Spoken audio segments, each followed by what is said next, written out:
Power is emotional control, but it's not the kind of power most people think of. It's not that loud. It doesn't make an announcement. It doesn't require affirmation, praise, or acceptance. It moves silently, almost imperceptibly, influencing events while everyone else is still responding. The majority of individuals believe that dominance, speaking up, and making a point are the sources of power. However, true power starts when you understand that you don't have to respond to anything that irritates you. Consider it. Anyone can become uncontrollable. Under pressure, anyone can yell, snap, panic, or break. It's simple. It's instinctive. When the mind is not taught, this is what occurs. However, it's uncommon to remain still when your entire being begs you to respond. That's self-control. Control is that. You become unpredictable when you learn to control your emotions. Furthermore, people are easier to manipulate because of their predictability. Someone can play you like a game if they know exactly how you'll react, what hurts you, what excites you, and what provokes you. Get the desired response by pressing the appropriate button, but you take those buttons away when you manage your emotions. People suddenly don't know how to handle you. They anticipate rage. You calm them down, they anticipate rage. You calm them down. They don't say anything. They are unnerved by that silence, because maintaining silence isn't the only way to exercise emotional control. It's about controlling your reaction rather than giving into it. It's about putting distance between your experiences and your responses to them. Your power is located there. You determine whether or not something merits your attention in that area. The majority of individuals squander their energy responding to everything. Every remark, insult, and annoyance turns into a conflict. They're also worn out at the end of the day. They're fighting too many pointless wars, not because life is too difficult. That is altered by emotional control. It teaches you to choose your battles wisely. It teaches you that not everything merits a response, and strength starts there, because you begin to see things more clearly when you stop responding to everything. Your discernment gets better. Your judgment improves. Anger and anxiety no longer cloud your judgment. You view people for who they are, not for how they make you feel at the time. You don't let situations overwhelm you emotionally. Instead, you see them for what they are. You have an advantage because of such clarity. You're watching while others are engrossed in their feelings. You're thinking strategically while they're acting on impulse. You're gaining control while they're losing it. The truth is as follows. The majority of people are unwilling to hear. The issue is not emotions, it is a lack of control. Anger is a normal emotion. Fear is a human emotion. It is inevitable to feel pain. But allowing those emotions to dictate how you behave, people lose their authority there. You don't cease feeling when you have emotional control. It implies that your emotions no longer control you. It implies that you can experience anger without turning destructive. It implies that you can experience terror without becoming immobilized. It implies that you can experience suffering without losing your strength. You comprehend your feelings rather than repressing them. You pay attention to them yet don't follow their instructions. You allow them to pass through you without allowing them to control you. That consciousness is at a different level, and control comes from consciousness. Begin to identify your triggers when you are conscious of your emotional patterns. You become aware of the circumstances that throw you off balance. Which words have a deeper impact than they ought to? Which surroundings deplete your energy? You can begin disrupting those habits as soon as you recognize them. You automatically stop responding. You begin giving deliberate answers, because life will constantly put you to the test. That change transforms everything. You will always be tested by others. You will constantly face challenges that cannot be avoided. However, you have complete control over how you react to those tests. Additionally, people lose control over you when they discover they have no control over your reactions. At that point, respect begins to take the place of manipulation. At that point, your presence begins to matter. At that point, people reconsider crossing the line. You're calm, don't readily reveal your emotional condition. Not because you're hostile or scary, because it's difficult to read, shake, or shatter you, and steadiness like that is uncommon. Calm stands out in a noisy environment. In a world where everyone reacts, self-control becomes crucial. Discipline becomes risky in an impulsive society. However, developing emotional control takes time. It arose as a result of discomfort, through times when your entire being wants to respond but you decide against it. Despite feeling overpowered, you maintain your composure. Through encounters that put your tolerance, fortitude, and boundaries to the test. You build that muscle each time you choose control over reaction. You become stronger each time you choose to stop, rather than blow out. You get more difficult to break every time you choose to stop, rather than blow out. You get more difficult to break every time you remain composed in the face of chaos. It becomes a part of your identity. It's no longer necessary to push it. Reminding yourself to maintain composure is not necessary. You simply are. At that point, emotional regulation becomes something you embody rather than just something you do. Nothing outside of you can readily upset your internal condition at that time. People may gossip, circumstances may change, and pressure may increase, but you maintain your composure. It's not because life is simple, but rather because you've developed new coping mechanisms. You now know that not all feelings need to be expressed. You now know that not every notion requires action. You've discovered that not every circumstance calls for your response, and that knowledge, that self-control, that discipline, that's power. It's the kind that subtly transforms things, not the one that yells or demands attention. Because you are in charge of your decisions when you manage your emotions. You also have influence over your course when you make your own decisions. Additionally, you have power over your life when you are in charge of your direction. Only those who comprehend what they're hearing will find that silence speaks louder than noise. The majority of individuals find silence uncomfortable since they are accustomed to constantly speaking, explaining, and responding. They hurry to shatter it, fill it, and get out. However, the person in charge is the one who can remain silent without having to defend themselves. Since silence does not equate to nothingness, it is the absence of distractions.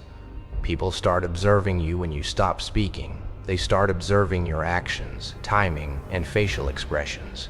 They make an effort to read you. They attempt to decipher your thoughts. Additionally, the more they attempt, the more power moves in your favor. You're not giving anything up for free, not because you're concealing something. Words are simple. Everyone is able to speak. Anyone can defend, argue, explain, and justify. However, meaning is frequently diluted by words. People tend to divulge more information when they converse, sometimes more than is appropriate. They reveal their motivations, their fears, and their need to be understood. They also give others something to use against them by doing this. It's not. Silence is protective. You decide what should be spoken and what shouldn't when you remain silent. You build a barrier between the outside world and your mind. You begin to reply thoughtfully instead of impulsively. Intelligence develops during that pause, the interval between stimulus and response. You see more while you are silent than when you speak. You pick up on body language, tone, and subtle tension. Things that loudness would have obscured are picked up by BI. You're busy figuring out what's actually going on while others are busy attempting to be heard. Furthermore, most people undervalue the power of understanding because you don't have to quarrel with people when you understand them. You don't have to disprove them. You don't have to win every discussion. You just see things for what they are, and you stay grounded because of that clarity. Additionally, silence keeps you out of needless strife. Not every viewpoint merits an answer. Not every charge calls for defense. Not every circumstance warrants your effort. However, people frequently feel compelled to reply nonetheless. They believe they are losing if they remain silent. They are weak if they don't respond. However, that is an illusion. It doesn't make you strong to react to everything. You become predictable as a result. You become easily provoked, easily distracted, and easily controlled as a result. That pattern is broken by silence. Someone loses their leverage when they attempt to provoke you and you remain silent. When you calm someone who is expecting a fight, they become disoriented. Someone begins to doubt themselves when they toss words at you and you take them in without responding. Because people are forced to face their own cacophony when they are silent, and that doesn't sit well with most people. They depend on responses to justify their behaviors. They depend on answers to validate their significance. The dynamic changes when you remove that. You're not playing the same emotional game anymore. You're watching it from outside and deciding whether or not it merits your attention. Silence gains power from that decision and that control. However, avoiding everything is not the goal of silence. It has nothing to do with shutting down or cutting off contact with the outside world. Knowing when to speak and when not to is crucial. It's about realizing that when you use your words intentionally rather than impulsively, they have greater impact. People listen more when you speak less. People begin to pay attention to your words instead of just hearing them. You don't have to say it again. You don't have to say it again. You don't have to speak louder. In a conversation, you don't have to compete for space because it matters when you do talk. That's the distinction. Attention must be paid, and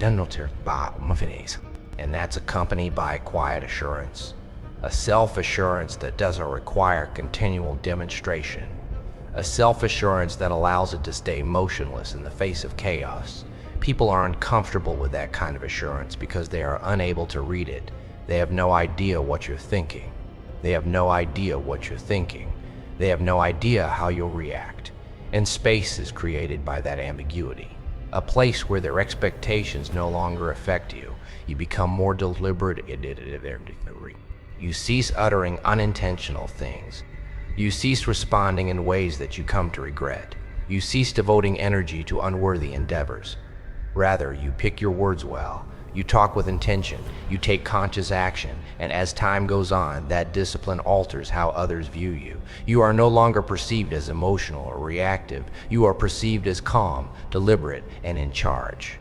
It's not that you don't feel anything, but rather that you don't let all of your emotions to become noise. And that is a crucial distinction. Being silent does not imply that you are empty. It indicates that you are selective but filled. You don't feel the need to express all of your feelings, thoughts, and opinions at once. Before determining if they need to be expressed at all, you hold them, look at them, and comprehend them. That degree of self-control is uncommon and requires strength, because sometimes it's more difficult to be silent than to speak. There are moments when you want to reply, you wish to protect yourself. You want to correct someone, make a point, and let go of the tension that is rising inside of you. Instead, though, you remain silent. Out of control, not out of weakness or fear. You understand that responding at that precise moment would reveal more than it would benefit. You are aware that not every circumstance is worthwhile. Your ability to view the wider picture helps you stay grounded. Silence eventually develops into more than a reaction. It becomes a tactic, a means of navigating the environment without needless resistance, and a means of preserving your energy rather than dispersing it. A strategy for defending your tranquility in situations that are continuously attempting to disturb it. And something else starts to develop in that silence. Lucidity, because you can hear yourself better. When noise is eliminated, you have a deeper understanding of your own thinking. You know what matters and what doesn't. Additionally, your external presence is strengthened by that inside clarity. You don't doubt yourself as much. You don't feel the need to justify every choice you make. You don't seek approval from every encounter. You just make deliberate movements. Furthermore, that intention communicates louder than words ever could.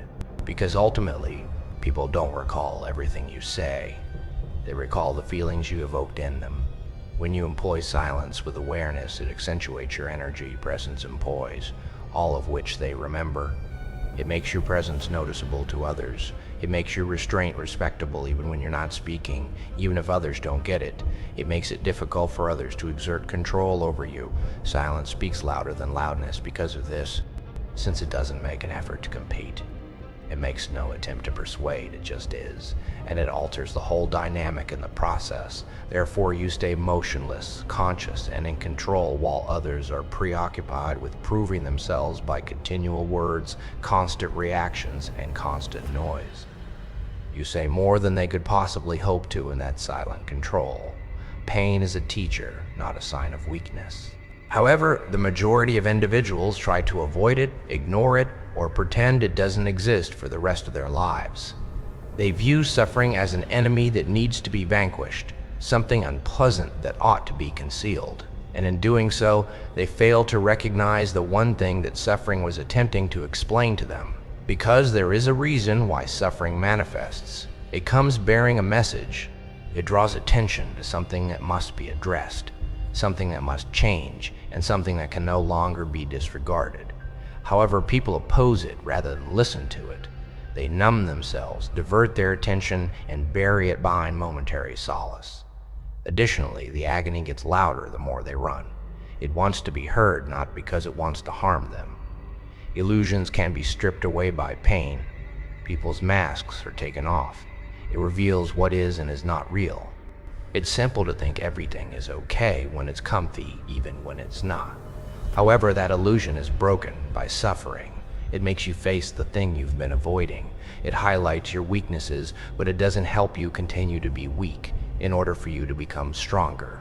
Most folks don't notice the distinction. They feel pain and believe it defines who they are. They categorize themselves according to their experiences. They carry it with them like a permanent stain that confines them and demonstrates their insufficiency. However, suffering does not define you. Your reaction to it does. It is possible for two persons to experience the same thing and emerge entirely different. One becomes resentful, closed off, and mired in the past. It awakens, fortifies, and transforms the other. The same suffering, but a different result. And whether you approach suffering as a teacher or as a barrier will determine that result. As a teacher, everything changes when you begin to feel suffering. You start questioning what this is trying to teach me instead of why it's occurring to me. Suffering is transformed into something significant by that change in viewpoint. Because every kind of suffering has a lesson to teach, it transforms chaos into clarity. Rejection teaches you not to rely on approval from others. You learn where you need to improve from failure. You learn the worth of what you had and the fortitude to go on without it be a loss. You learn awareness, who to trust, who to keep an eye on, and how to safeguard your energy against betrayal. And the lesson is deeper the more painful it is. However, those lessons are difficult to learn. They make you sit uncomfortably. To experience times when nothing feels steady and everything appears uncertain, as well as to confront feelings you would prefer to ignore. People attempt to get away from that portion. Growth without pain is what they want. Power without effort. Comprehension without prior experience. However, that is not how it operates. The cost of consciousness is pain. Strength is something you don't really grasp until you've been put to the test. You don't fully comprehend who you are until you've been challenged. Until you're compelled to change, you can't really progress, and the force that brings about the shift is frequently suffering. It disrupts routines you were too at ease to challenge. It compels you to leave circumstances to which you were too committed. It reveals realities you were too preoccupied to notice. In this sense, suffering is more than a teacher. It acts as a trigger. Growth is accelerated in ways that comfort could never. You stay where you are when you're comfortable. You are pushed past it by pain. This is where things get risky, though. Pain might become something else if it is not properly processed. It may manifest as limiting doubt, controlling fear, or consuming rage. At that point, people begin to perceive pain as a sign of weakness. It's not that suffering is weak per se, but rather that they let it to control them. Understanding suffering is more important than avoiding it or allowing it to control you. To see it without responding right away, to experience it without allowing it to shape who you are, that calls for awareness. It necessitates separating your identity from your emotions. Pain does not have to break you. You don't have to be empty to sense loss. Darkness is something you may experience without turning into it. That distinction is crucial because once you realize that suffering can no longer control you, it stops being something that belongs to you and instead becomes something you experience. It turns into information rather than a restriction. You can also make use of pain when it turns into knowledge. You can apply the lessons it teaches you. You can change your mentality, boundaries, and decisions. You can develop greater awareness, resilience, and by being understood, not by vanishing. Pain also has a particular depth to it, a viewpoint that those who stay away from it never acquire. You have a different perspective on the world after going through a challenging experience. You see things that others don't. You see patterns that others don't. You become more grounded, less reactive, and less naive. And you have an advantage because of that depth, quietly, internally, rather than loudly and conspicuously. You're not as easily shaken. You don't get scared as fast. When things go wrong, you don't crumble because you've experienced worse. You've already made it through difficult times, and that recollection, that encounter, turns into a source of power. It serves as a reminder that you are more capable than you realize, but only if you allow it to instruct you, because suffering that is disregarded keeps happening. Understanding your pain helps you grow. That's the distinction. It's also not simple. The weight of it will occasionally feel too much to bear. There are times when you doubt everything. There are times when it seems simpler to shut down, avoid, or flee from it. However, that's when the true development takes place. It's at that point that you determine whether suffering will strengthen or break you. In actuality, suffering is not capable of destroying you by itself. It only turns destructive when you reject it, fight it, or allow it to dictate your behavior without realizing it. However, if you confront it head-on, sit with it, grow from it, and overcome it, it becomes one of the most potent forces for personal development you will ever encounter. It makes you sharper, it makes you stronger, it changes you. Therefore, avoid viewing pain as a sign of weakness. Consider it a sign of where your strength needs to be strengthened, because each scar has a lesson to teach. Every conflict has a message. Every painful moment has the power to transform your feeling, not into something shattered, but into something more resilient, conscious, and in control. And once you realize that, pain becomes a tool rather than something to be afraid of. At first, detached to dominate sounds chilly, as if you're expected to quit feeling, caring, and being human. That isn't the case. Becoming empty is not the goal of detachment. It's about taking charge of our own destiny, free from outside influences. It's about putting yourself, your value, and everything that can be taken away, controlled, or shaken at a distance. The majority of individuals are overly attached to a variety of things, including results, approval, and other people's opinions of them. Each of these attachments turns into a thread that can be pulled. Criticism can control you if your mood is dependent on praise. Failure can shatter your confidence if it is based on achievement. If you rely on other people's approval to define who you are, their rejection has the power to transform you. That isn't power, dependency is that. Those strings are severed by detachment. It does not imply that you are unconcerned. It indicates that you are concerned without losing self-control. You don't have to be devoured to participate. You don't have to link your identity to the outcome in order to devote effort that you don't give for the aster. The dominance starts there. Over your own inner state, not over other people. Because anything loses control over you the instant you stop needing it. You move differently as a result of that alteration. You give up looking for approval. You cease explaining yourself too much. You quit attempting to establish your value in every space you walk into. You just know that you exist. Furthermore, certainty doesn't plead. It doesn't move quickly. It doesn't move quickly. It doesn't get scared. It makes the decision. Detachment is so potent because of this. In a world where you have to respond quickly, it slows you down. You avoid getting sucked into any emotional circumstance when you're detached. You don't take in every viewpoint that is presented to you. You don't allow fleeting circumstances influence long-term choices. You make room. You can think clearly in that area. When most people are attached, they lack clarity. Their desires are so intense that they become distracted. They disregard warning signs. They put up with rudeness. They act rashly in order to hang on to something that may not even be healthy for them. Judgment is clouded by attachment. It is sharpened by detachment. When you're detached, you don't perceive things the way you would like them to be. When something isn't working, you know it and have the will to leave it. Just because you are emotionally invested in a situation doesn't mean you stay there. It's not chilly. That's clever, because not everything is worthy of your allegiance. Not everything is worthy of your effort. Not everything is worthy of your presence. You can leave without feeling like you're losing yourself when you're detached. And it's uncommon. Because they fear losing, most people remain where they shouldn't. Long after they have ceased to serve them, they continue to retain items. They mix together comfort with development, familiarity and worth.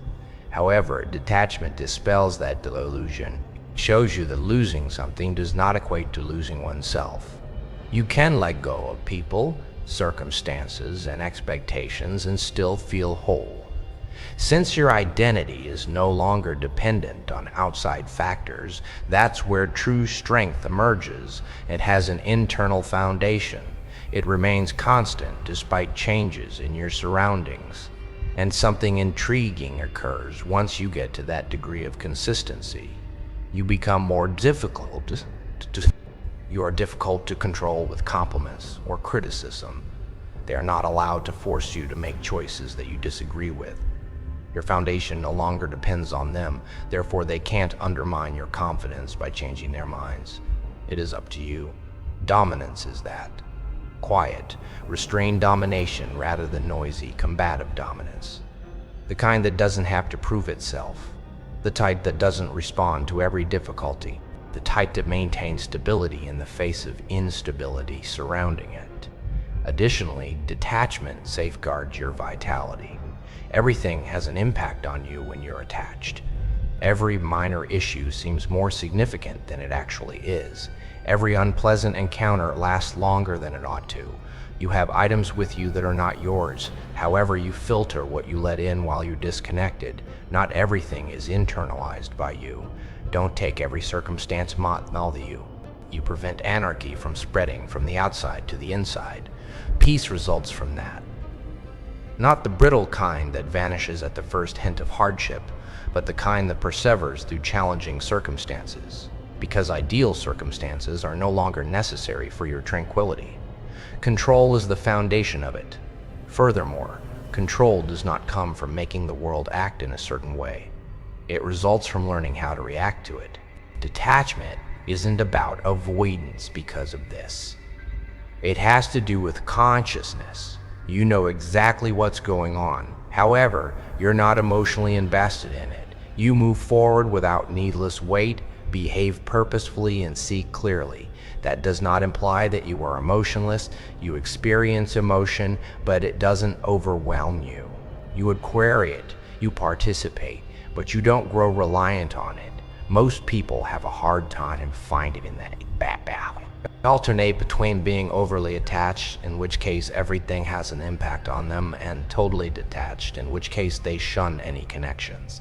In the center is detachment. It permits connection without reliance. It permits exertion without desperation. It permits presence without exerting any pressure. And you become more productive in that equilibrium, because your activities are now motivated by reason and purpose rather than feelings. Instead of making choices to appease fleeting emotions, you pick choices that will benefit you in the long run. You don't pursue things that don't fit with who you are. When you are not respected, you go. When there is no emotional, mental, or other return on investment, you don't make it. You move with intention. And that's what people notice. They can tell you're not easily persuaded. They see that you don't respond in the same manner as other people. They understand that they are unable to influence you in the same manner that they do others.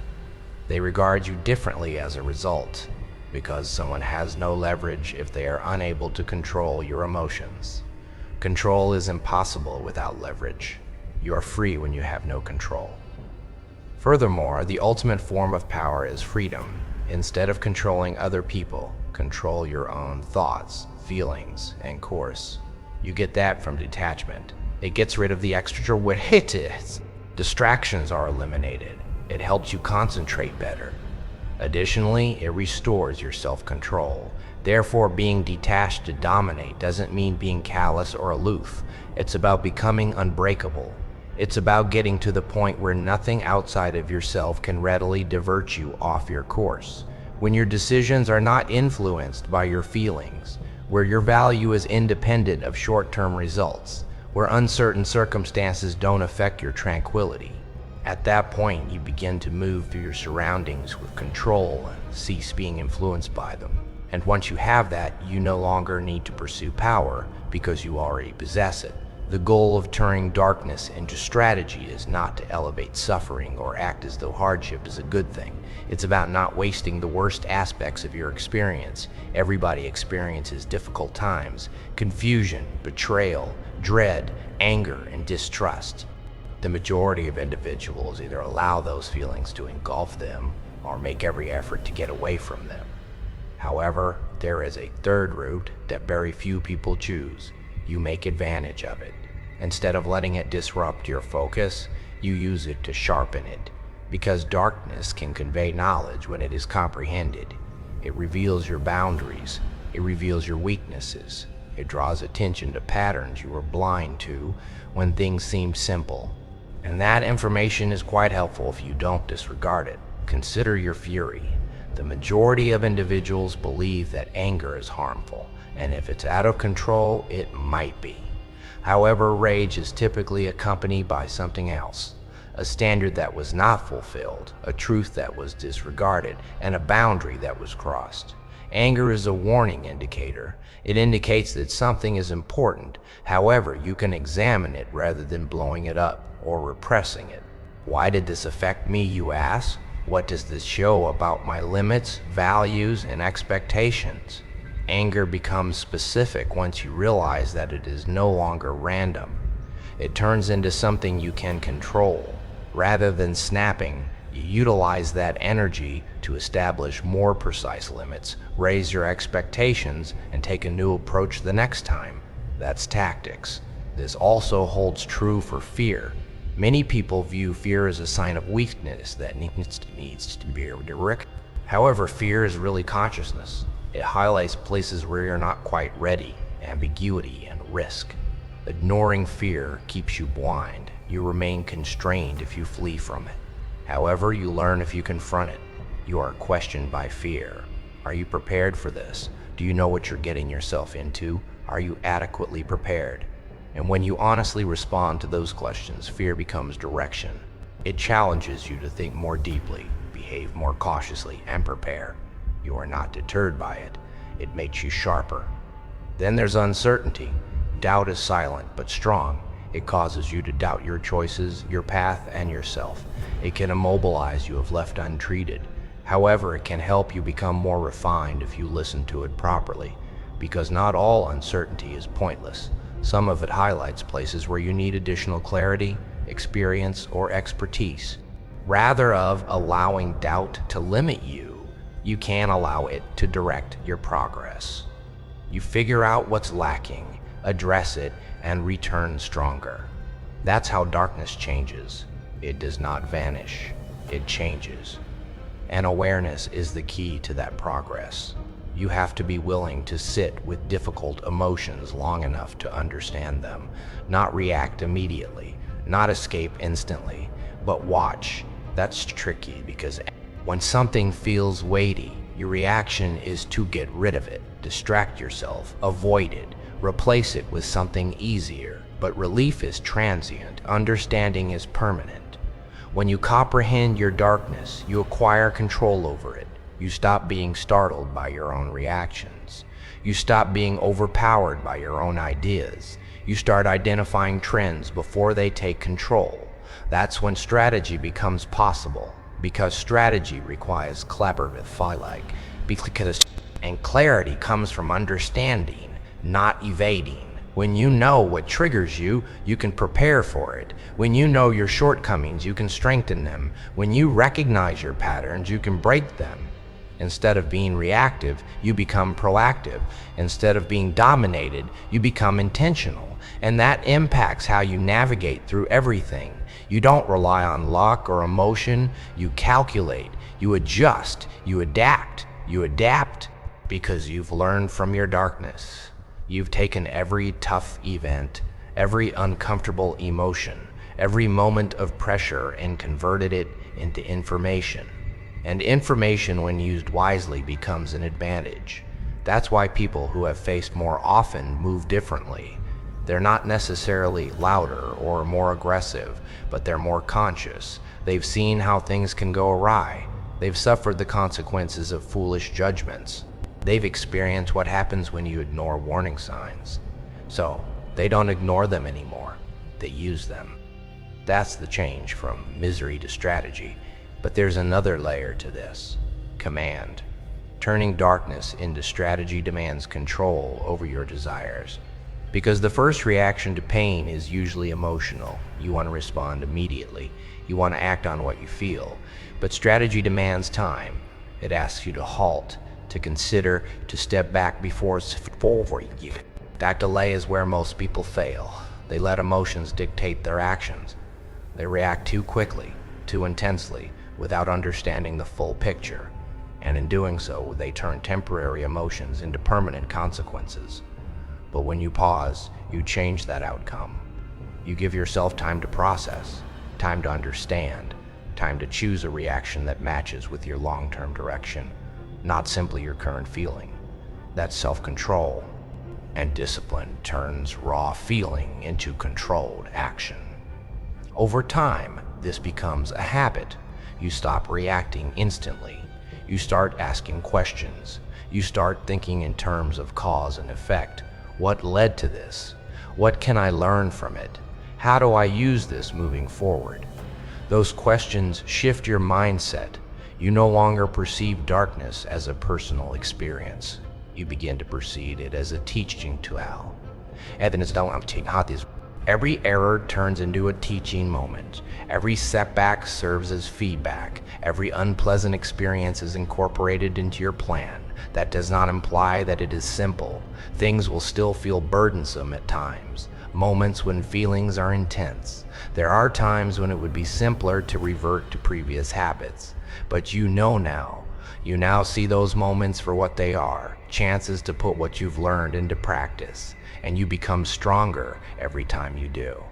Emotionally intelligent, not emotionally numb. Not disengaged from reality, but acutely conscious of it. You develop the ability to navigate challenging circumstances without losing your way. Someone who is able to withstand pressure without giving in. Someone who is able to feel darkness without letting it define them. And that's where true power starts. Because you are no longer constrained by your past, you are propelled forward by it. You don't conceal your difficulties. You have gained knowledge from them.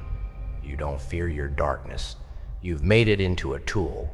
You move differently after you've done that. You have a different way of thinking. You react in a different way. Since you're not responding to life anymore, you're using awareness, control, and strategy to navigate it. And that's what distinguishes those who escape their darkness from those who become trapped in it. They can't get away from it. They can't get away from it. They make use of it. Master the game by mastering your mind. It may seem easy, but it's actually one of the most difficult things a person can do. The battlefield it alludes to is invisible, not because the concept is difficult. There are no spectators, no cheers when you succeed, and no obvious indication when you fail. It all takes place silently and internally, continuously influencing every choice you make. The majority of people believe that opportunities, competition, and other people are the sources of the game. The real game, however, is inside. It's in your thoughts, your responses, your routines, and your capacity to maintain focus in the face of distracting influences. Furthermore, it makes no difference how much potential you possess if you are unable to manage that internal space. you'll continue to lose in ways you don't even fully comprehend. Due to the unpredictability of an uncontrollable mind, emotions cause it to change. It responds to pressure. Distractions are followed by it. It eschews hardship in favor of comfort, and you start acting insistently when your mind acts that way. You may be focused one day and disoriented the next. You can be self-assured one moment and doubtful the next. You begin projects but don't complete them. You make plans but don't carry them out. It's not a lack of state, but this is the role of mastery. Eliminating thoughts or pushing yourself into an unnatural state of perfection are not the goals of mastering your mind. It's about realizing how your mind functions and learning to control it rather than let it control you, because thoughts will always be generated by your mind. Some are limiting, some empowering, and some pointless. The issue is that most people consider every idea to be true. Everything that comes to mind is believed by them. They accept the idea that you're not ready. They hesitate if it states that this could fail. They retreat if it says you're not good enough. However, ideas are not orders, they are recommendations. And the moment you stop following every advice your mind gives you is when mastery starts. You begin to ask questions, you begin to filter, you begin to determine which thoughts are worthy of attention and which are not. Separation results from that. Your thoughts are no longer you. It's you who is watching them, and that change transforms everything, since you can now feel doubt without letting it control you. Fear is something you might experience continuously. You are able to hear negative thoughts without allowing them to dictate how you behave. Control is that. Additionally, control promotes consistency. Your behaviors cease to depend on your current emotions once your mind is trained. You don't wait for inspiration to strike. You don't make decisions based on feeling. Your actions are determined by your intention, discipline, and direction. And that's what distinguishes those who advance from those who remain stagnant. Because the game rewards consistency rather than short bursts of effort interspersed with times of inattention. For a brief period, anyone can be inspired. Few people are able to maintain long-term focus. It's a mental ability. It can also be improved just like any other skill. Awareness is the first step. You start to recognize your patterns. When do you become sidetracked? What diverts your attention? Which thoughts cause you to move more slowly? Which behaviors are recurring? You can begin altering those habits as soon as you recognize them, gradually, rather than all at once. Focus takes the place of distractions. You take action in place of reluctance. You substitute accountability for justifications. Your control is strengthened by every little adjustment, and those control compounds with time. You become more deliberate, disciplined, and focused. However, managing your mind involves more than just that, resilience. Because there will always be times when things don't go your way, regardless of how strong you grow. Your mind will attempt to divert you when plans don't work out, outcomes fall short of expectations, or circumstances change in unexpected ways. It will imply quitting up, it will make you think of your previous mistakes. Your direction will be questioned. You'll follow those thoughts if your mind isn't disciplined. You will be able to identify them and continue moving if it has been trained. Resilience is that. Not the lack of difficulties, but the capacity to carry on in spite of it. And it's that skill that keeps you in the game long enough to win. Because talent and opportunity are not the only factors that contribute to success. It's about maintaining control when things become challenging.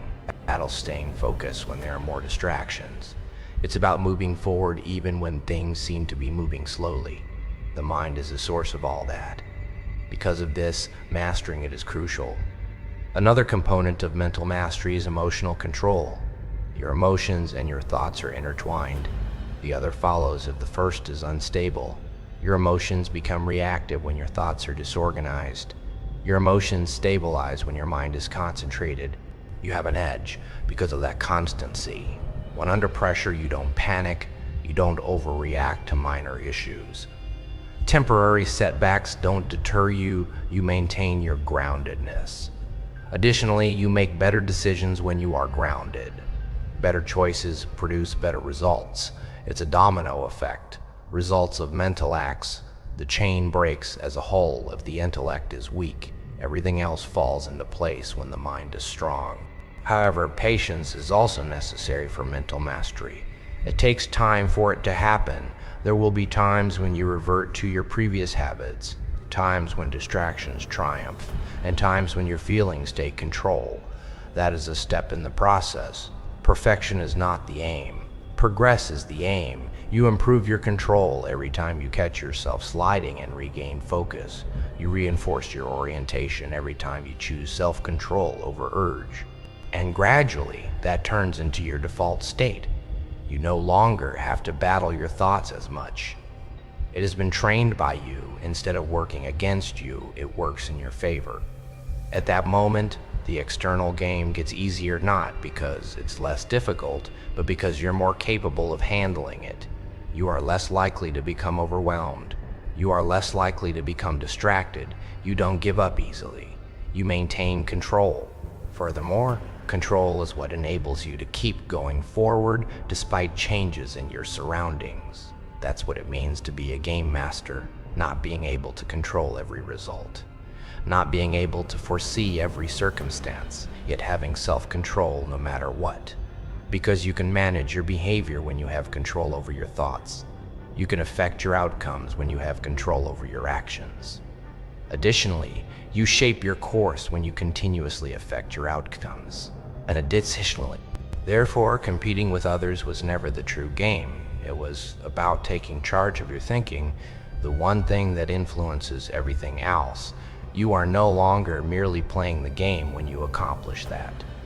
It's being directed by you.